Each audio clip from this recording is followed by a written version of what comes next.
I'm Jackie Brady from Family and Relationship Services Australia, and really grateful for you to be in attendance today. Before we do start, really importantly, I do wish to acknowledge the traditional custodians of this land. For me in Canberra, I'm on the lands of the Ngunnawal people, and for you from around the place, if you wanted to in the chat, you're more than welcome to pop in which country you're joining us from, but I also pay respects to the custodians of those lands too. I acknowledge the waterways, the land, the sky, and all who inhabit this place, this country. I acknowledge their ancestors, their elders, and recognise those who continue to protect and promote Aboriginal and Torres Strait Islander cultures. And I acknowledge the past, and I stand together with First Nations people in a true expression of reconciliation with hopes and aspirations for the future. So thank you again. You are joining the webinar, Effective Use of Telehealth Delivery in Supporting Children After Separation, Challenges and Solutions. Presenting today are Melanie Weinstock and Josette Gardiner from Better Place Australia. And so Josette is Regional Services Manager for Mental Health Services at Better Place Australia and has over 8 years' experience as a specialist child and youth counsellor. And she's worked with families and children to help them harness their strengths to create positive change and better relationships. And we will get to know more about Josette through this presentation. And Melanie is also a specialised child and youth counsellor, and she has over 9 years' experience working with children and families. And she's very passionate about working with children to increase their emotional awareness and build emotional resilience, and has a keen interest in the way that family violence and separation impacts children and families. And despite the fact there's all sorts of other things on the news, I'm sure that for anyone in this group of interest, I was reading this morning about a recent report by Sydney Uni and Barnardo's about the impact of family violence on children that's in the media today. So all of this is so important to our client base, as we all know. But that's enough from me for now. I will hand over to Melanie and Josette, and I'll come back at the end to chair our Q&A session. So thank you. Thank you. Thanks, Jackie. So thank you for that beautiful acknowledgement to country, Jackie. That was lovely. I would also like to acknowledge the traditional owners of the lands on which we meet today and pay our respects to elders past, present and emerging. So today we're going to be talking about supporting children after separation program and the effective use of telehealth delivery, the challenges and solutions that we sort of came across during the lockdowns and the pandemic, when we had to move quite quickly to telehealth. So as you're all aware, we're from Melbourne, and we experienced the most lengthy lockdown, and there was a high need for us to move quite quickly to telehealth. So today we're going to focus on the impact of COVID on family separation and the need to move to the telehealth services. So the impact of separation on children's emotional well-being. We're going to have 2 case studies that Mel's going to present. It's going to sort of look at a range of our clients, and we're going to look at the challenges and solutions that we found through telehealth for separated families using those case studies. We're from Better Place Australia. Just a little bit about us. We've been established since 1983. We're a not-for-profit organisation, and a majority of our funding comes from the Commonwealth Government.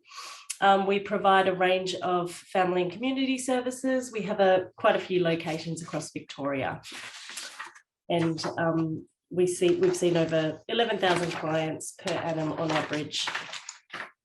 I'm just going to leave that up on the screen, our vision and our mission, just for a moment for you to have a bit of a read. But basically, we aim to help clients become more resilient in order to have better relationships. Just a little bit about our practice. So this just forms part of our model of care. It shows the different entry points that we have. And because we also have a range of services, which I'll discuss in a moment, we have quite a bit of internal referrals that can occur as well throughout our service. So at Better Place, we have lots of different services going from counselling to mediation to financial counselling, also bulk billed mental health support and parenting after separation groups and things like that. We also have a new child contact service and a Better Pride section as well that we promote through our website and through our services. So the Supporting Children After Separation program is what we'll be discussing today. So we work with children and young people between the ages of 5 and 18, and they have between 8 to 12 sessions, so it's dependent on need. We work from a strengths-based approach, and we aim to provide positive outcomes for families without the need for long-term support within this program. If they need long-term support, we do refer them on to a more appropriate service. So in the process, the child is our client, and it includes formal feedback sessions with parents at the halfway point and at the final session. And we also, obviously, like I said, we can refer to other services where needed. Now, for Better Place, we are the only service providers of SCASP in the Greater Melbourne area, and from Geelong, it's through a different service. So we have a majority of the Melbourne metropolitan area. So the effects of COVID on family separation. Research shows that in 2020, at the onset of the pandemic, that there was a rise in family separation. So according to the ABS, divorce rates increased by 1.9% from 2019 to 2020. We keep in mind that this is only the data that we received for divorce and not parental separation, so it's probably quite a bit higher than that. More recent research in 2021 showed that 73.4% of parents who reported that their relationship had worsened during the pandemic also reported a deterioration in their child's mental health, compared to 47.1% of children whose parents did not report relationship issues. So it kind of goes to show that the pandemic did have an impact. So government restrictions due to COVID-19 meant that we needed a Better Place, needed to suddenly move to telehealth in order to continue service. So we literally were here one day and then home the next. Luckily for us, we had just put together our system everything was on the computer, so we got to move quite easily into that transition. So in 2021, the Australian Institute of Family Services reported that 82% of services increased telehealth use during the COVID-19 restrictions, and that services saw benefits and opportunities of using telehealth as part of a range of service delivery modes moving forward. We have Zoom as our preferred platform with clients, as we found it has been the most appropriate for confidentiality and security needs. So if we keep in mind for children, this meant finding new ways for engaging them and adapting to activities, because we were no longer seeing them face to face. So if we couple that with family separation and COVID-related issues, school-related, they were also not at school. They've gone through quite a bit in the last few years. So it's really important for us to kind of get on top of it. So what's the impact of separation? So children who have experienced family separation may have been exposed to conflict, and they're likely to have their emotional well-being impacted. So one of the major impacts on a child's well-being depends on how the parents manage the separation. Things like how much conflict there is, or how many adult issues the children are exposed to, how much or how little the parents talk to the children about the separation. So these are some of the common worries that we've got up on the slide. So grief and loss, shock and confusion, worry that the remaining parent might leave them as well. We do see that quite a bit. Guilt that maybe the separation was their fault. That is also another common one we see. Anger and blame of themselves and others, and unsure of who to love. They might feel withdrawn and closed off, and they might have uncertainty about their future. So I'm going to pass over to Mel now to introduce the case studies. Thanks, Josette. So just going to show you a couple of case studies that we've come up with to represent the range of clients that we would see in SCASP. First, we have Jessica. So as you can see, Jessica is 14. She lives with mum, and she sees dad every second weekend. She loved online sessions. She was very tech savvy. Mum and dad separated 1.5 years ago, so there was quite a lot of conflict that she's been exposed to. She reported, so mum basically reported concerns about family violence perpetrated by dad, so mainly around controlling behaviour. As you can see, Jessica is an only child. She presented with a lot of anger, high risk-taking behaviour and low school attendance. And she's, as you can see, got a simple genogram or family tree, but still a lot of complex family issues going on. And then we have Ollie. So Ollie is 7. As you can see, he's got a much more kind of complicated genogram. So yeah, we would see clients at SCASP anything from Jessica to Ollie, anything in between. Ollie spends 50-50 shared care, so half his time with mum, 1 week with mum and 1 week with dad. He was a lot harder to engage in online sessions. He struggled to sit still and engage throughout the session for very long. Mum and dad are quite amicable. They separated 6 years ago when Ollie was only 1.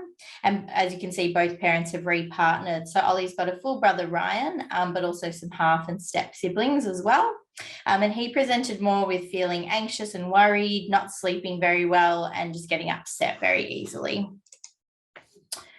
So as Josette mentioned earlier, we're just going to talk about some challenges and solutions that we came across working with kids over telehealth, I guess specific to separated families, but then also some general telehealth challenges and solutions, and how these kind of relate to Jessica and Ollie as well. So the first one is assessing safety and navigating separated family dynamics.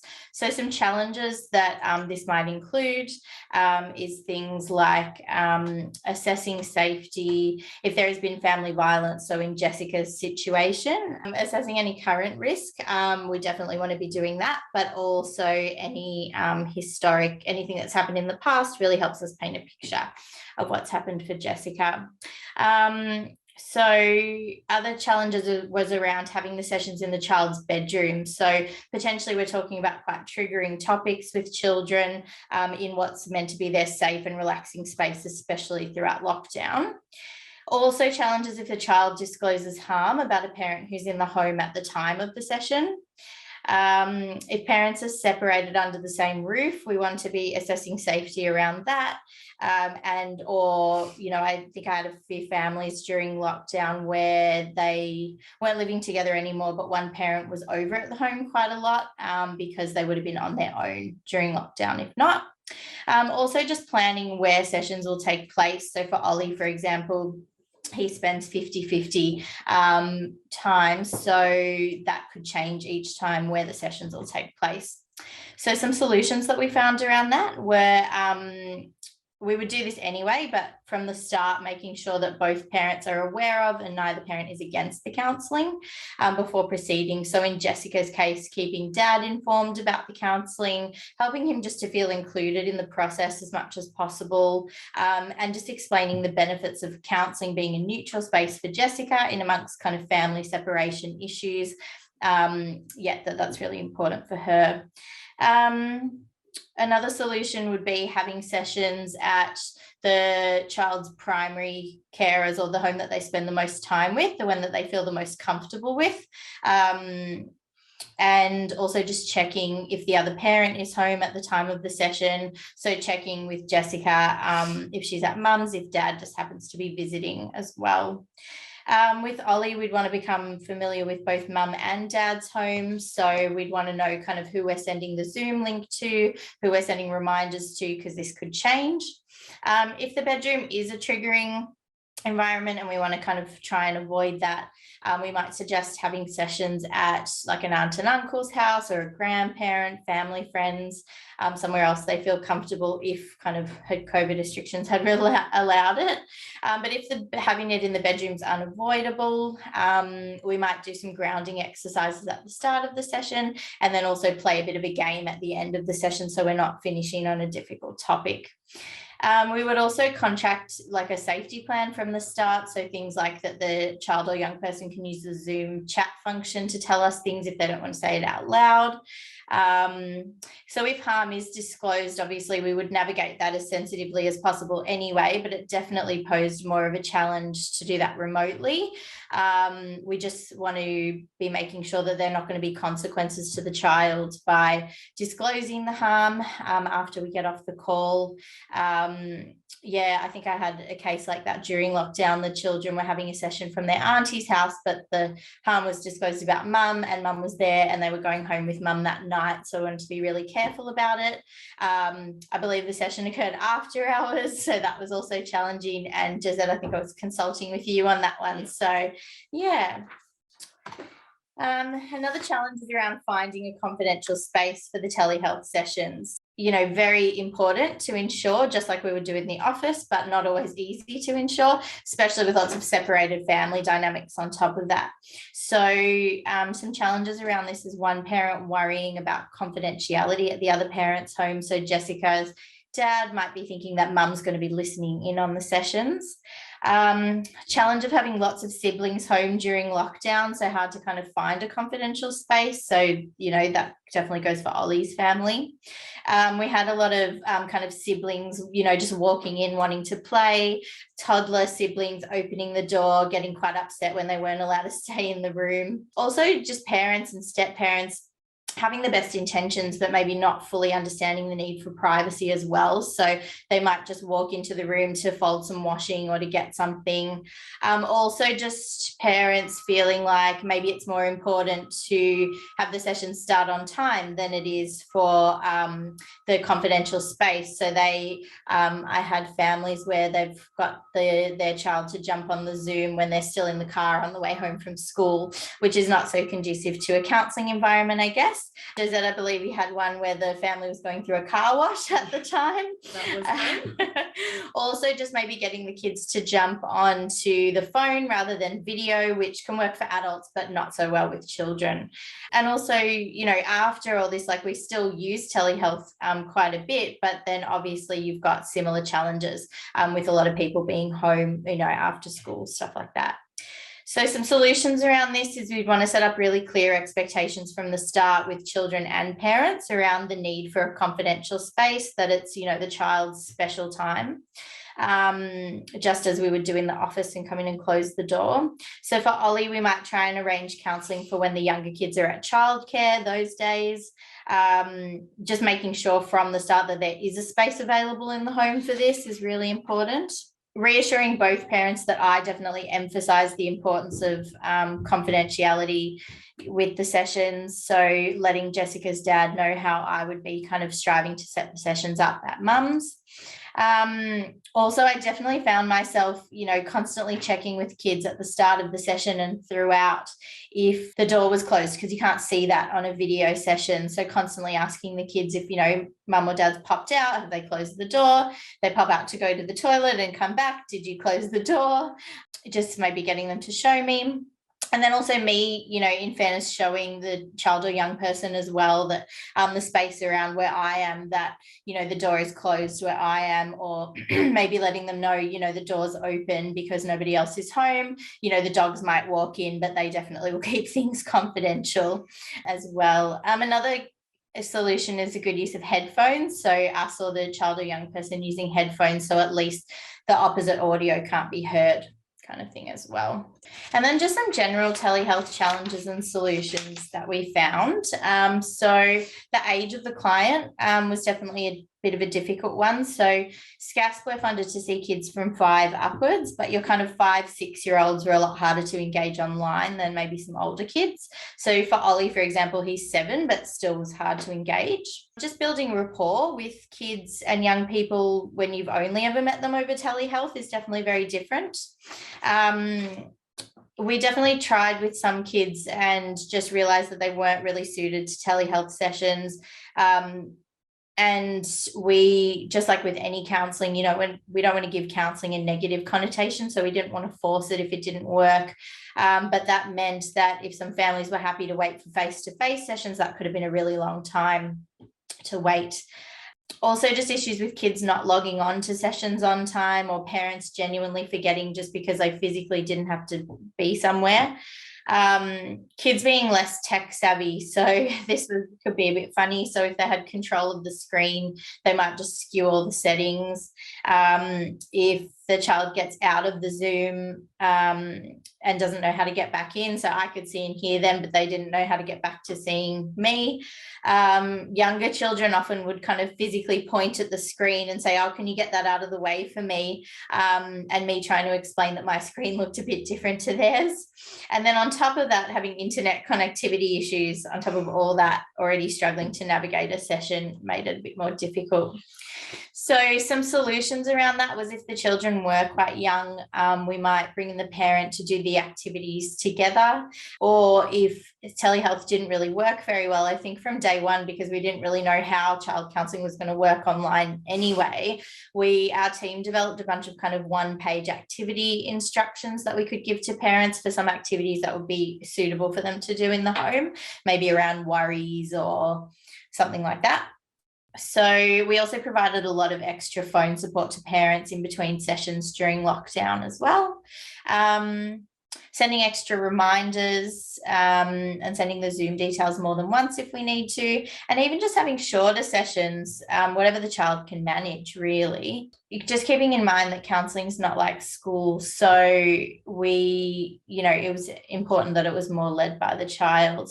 We found a lot of ways to make telehealth more engaging, so using PowerPoint to create, all kinds of virtual dollhouse, virtual therapy room, that kind of thing, reading books together on YouTube, movement games, Simon Says, rolling a feeling dice, sharing worksheets on the screen so we could draw on them together, and a lot of use of the whiteboard. So for Ollie, we might get him to sit in a more kind of focused space, maybe have something sensory to play with while he's talking, whereas Jessica could be in a more relaxed space. She might even lie in bed if she wants to during the session.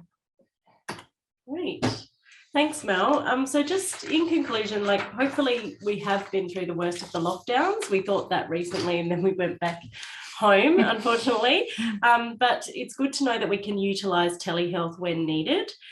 There are benefits to this. So kids miss less school, they have less travel time to appointments, but there hasn't been much research done in the efficacy of telehealth versus face-to-face.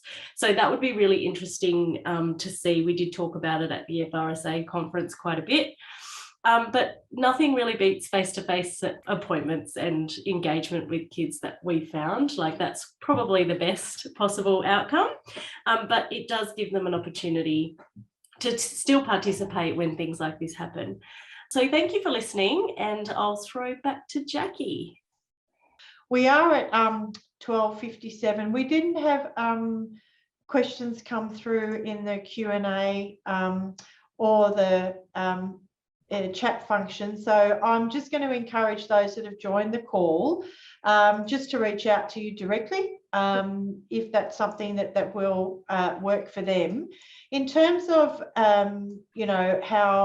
how you were saying you use it now and that you have it as an option. I think one of the reflections that we all had really was that COVID did push this sorts of, this mode of service delivery in our space into quite a different, direction, so that we had that option. But as you said, there's still a lot of challenge in knowing this question of efficacy and how it impacts on the actual outcomes for the kids.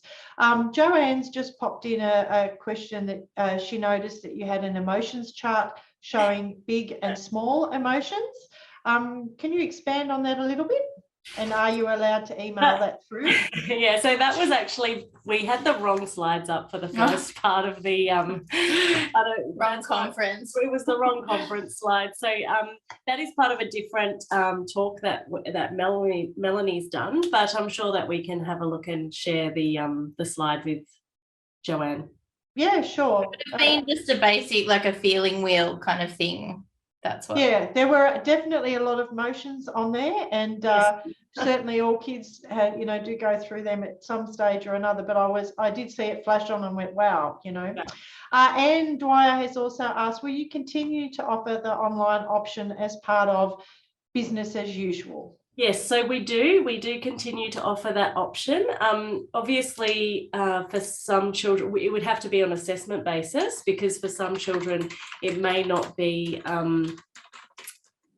effective for them to have telehealth, like they might be too young, like Mel was saying. So a lot of the older children are actually taking it up a little bit more. Because they don't have to leave school, or they can have it during school hours and set up on a Zoom in a private room, things like that. So we have been offering it still. Yeah, I think also from families who I did episodes of care with last year, and then kind of have returned just because of access to the office. We've continued to do it on Zoom as well. Yeah. Mm-hmm. And Sandra, I suppose this following on question is, now when you provide both options, do you still encourage clients to attend in person as the preferred modality or option? Yes. So we do definitely offer face-to-face as a first option. And then sometimes the parents choose to do their intake or their assessment online, and then they'll bring the child into the office. So it's really dependent on what the client wants, but also what is best for the child. So we'll always focus on what's best for the child. Yeah. And I suppose that is the really important aspect of this SCASP program, is it not? I liked how you started and said that the child was the client. Very clearly, very squarely focused as part of this program, and that's often the challenge in separation, is it not? Is that there's so much focus on the adults in the scenario, despite the fact the legislation's meant to be in the best interest of the children. So, look, it's been really great to have you join us today and share your learnings through COVID, and then what impact that has moving forward. Thank you very much again for joining and sharing, and being part of our FRSA lunchtime program. Great. Thank you. Okay, no worries. See you. And thanks everybody for joining. Thank you. Thank you. Bye. Bye.